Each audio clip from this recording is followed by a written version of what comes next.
महाराष्ट्र नामा live, बातमी विश्वासाची, सर्वसामान्यांच्या हक्काची. रस्ता झालाच पाहिजे. शासन निर्णय करणाऱ्या सरकारचा विजय असो. आमदार विठ्ठलराव लंगे यांचा विजय असो. शासन निर्णयाची अंमलबजावणी करणाऱ्या सरकारचा विजय असो. शेतकरी एकजुटीचा विजय असो. शेतकरी रस्ता झालाच पाहिजे. गाव तिथे समृद्धी झालीच पाहिजे. जय जवान जय किसान. जय जवान जय किसान. भारत माता की जय. भारत माता की जय. जय जवान जय किसान. इसको वो गाड़ी चलो ना आगे गाडी बोलला उसको 60 दिवसाची मार्फत जे काही आपल्याला जे काही मोजणी जे रोडवाले जे आहेत ना सर, ते पूर्ण शिवरस्त्यासाठी लावले पाहिजे. शासकीय रस्ते जे आहेत ना याची हद्दीची मजबूती करून व्हायला पाहिजे. शिवरस्ता होता सर, त्याच्यासाठी प्रयत्न केला.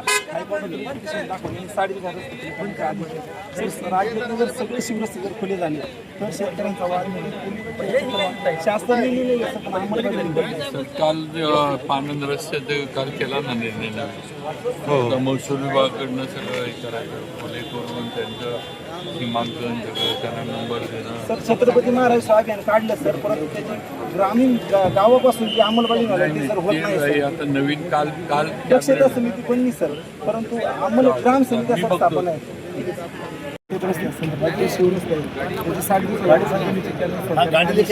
हायकोर्टाने आदेश दिले आणि सरकारने आता या रस्त्या संदर्भात आदेश काढले. 90 दिवसाच्या सर, परंतु पोलीस स्टेशनला मुख्यमंत्री ग्रामसभेतून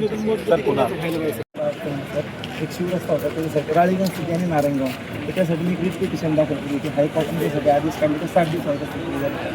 त्या रिपिटिशनच्या आधारे मी राज्यभर माझा रस्ता झाला तरी मी थांबलो नाही, तर राज्यभरातल्या सगळ्या शेतकऱ्यांना रस्ते मिळावे म्हणून केले. कारण अनेक शेतकऱ्यांना अर्ज करण्यापासून एक तालुका पातळी प्रशासनाने अनेक हेल्पाटे मारला तर पोलीस प्रशासनापर्यंत चक्र मारला. शिवरस्ते शासकीय रस्ते सर, आणि ह्या रस्त्यांसाठी शेतकऱ्यांना अर्ज करावा लागतो. आज शासन निर्णय बनला, परंतु त्याची प्रत्यक्ष अंमलबजावणी ज्या पद्धतीने व्हायला पाहिजे त्या पद्धतीने शासन निर्णय निघाला का क्षेत्ररस्त्यांच्या हद्दीचे मोफत क्षेत्ररस्ते खुले करून द्यायचे, पोलीस संरक्षण मोफत द्यायचं.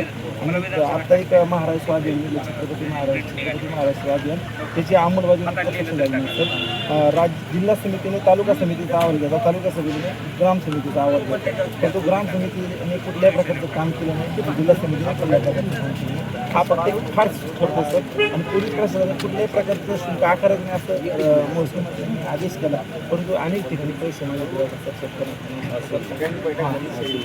महसूलने आदेश काढला, परंतु पोलीस प्रशासनाकडून असं पैसे मागितले. संरक्षणासाठी रस्ते खुले भांडण होतं.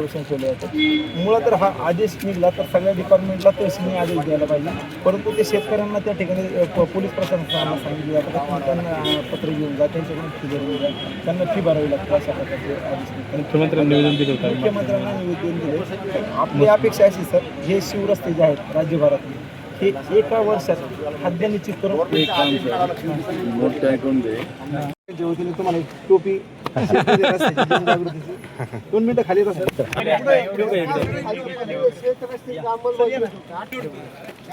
थांबा व्यवस्थित. आणि पुढच्या काळामध्ये एकही शेतकरी क्षेत्राशिवाय वंचित राहणार नाही सर. आमचा पेरू तुम्हाला आम्ही या ठिकाणी भेट देतो.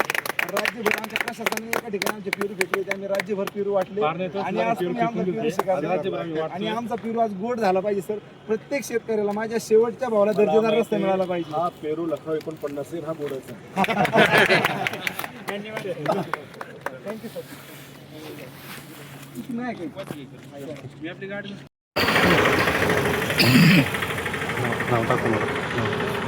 नाव नाही. शेजारा काय सांगाल, विठ्ठलराव लंगे आमदारांनी आज लक्षवेधी मांडलेली आहे. आपण आता प्रवासात मध्येच आहेत, या ठिकाणी आपण नागपूरहून आता इथपर्यंत आलो आहे, संभाजीनगरपर्यंत. रस्त्यात आपण थांबलो आहे, त्यांचे आभार व्यक्त करण्यासाठी. आनंद होतोय का आणि काय सांगाल आज? खरंच तमाम महाराष्ट्रातील शेतकऱ्यांसाठी आनंदाचा उत्सवाचा दिवस आहे की आज एका निवासाचे आमदार विठ्ठलरावजी लंगे साहेब यांनी आज शेतकऱ्यांचे मनं जिंकलेली आहेत आणि सरकारने शेतकऱ्यांची मनं जिंकलेली आहेत.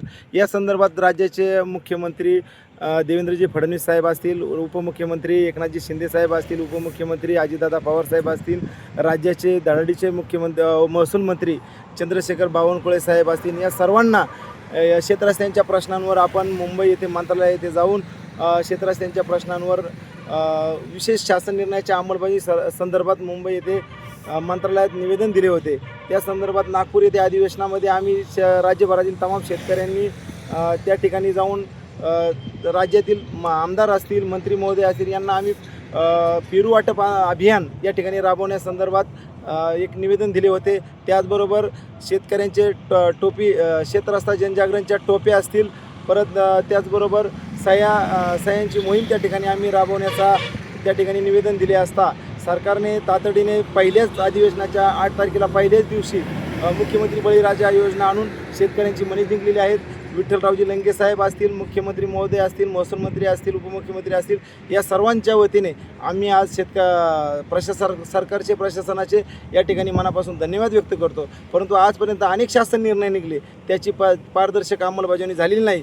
तरी सरकारने शासन निर्णय काढलेत, शेतकऱ्यांची मने जिंकलेत, परंतु जोपर्यंत पारदर्शक अंमलबजावणी होत नाही तोपर्यंत आमचा लढा हा चालूच राहणार.